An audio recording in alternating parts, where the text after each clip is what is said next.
Pointing out the utter futility and pointlessness of so-called positive thinking is one of my special joys.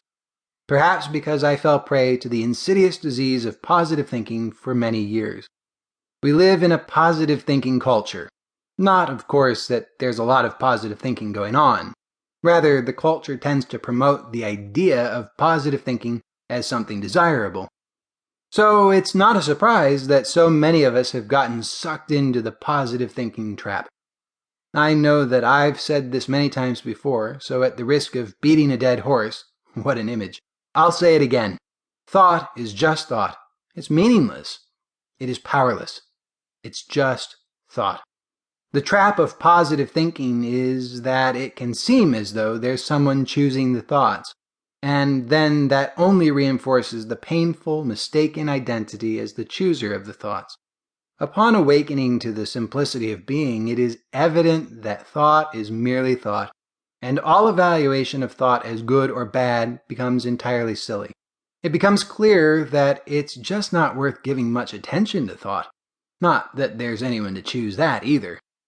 Really, does it matter if you think the thought, "I'm a winner," or "I'm a loser"? It only seems to matter because there's another thought that says it matters, and you are fixated on thought, as if thought was real, as if thought referenced something. Take a look right now. Where do thoughts come from? Who chooses the thoughts? What are thoughts made out of? What are the qualities of thought? Can you hold a thought? Can you touch a thought? Can you see a thought? Can you taste a thought? Can you smell a thought? Think a thought. Go ahead, it's all right. And if you want a particular thought to think, then here it is. Bread. Now, as you think of bread, notice, does the thought bread taste like bread? Does it smell like bread? Does it feel like bread? Can the thought satisfy your hunger? Does the thought bread actually reference bread? Or is it merely a thought?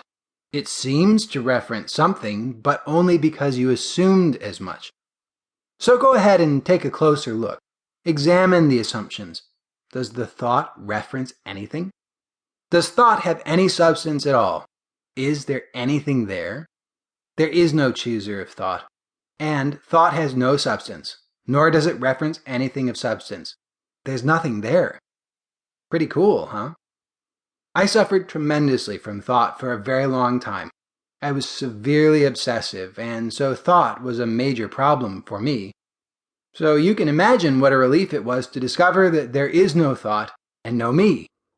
Whew. Well, don't take my word for it. Look for yourself. Don't try to see no thought and no me. That won't work. Instead, just examine the assumptions. You assume there is thought and you assume there is a me. But notice that you look to thought to prove the existence of thought and the existence of me. You want to reason it out. Don't. Just look to direct experience. Look right now. Feel right now. Notice if you can find anything. Can you find a thought? Can you find a me? To keep listening to this audiobook, I've left you a link in the description so you can do it, at no cost thanks to Audible's 30-day free trial.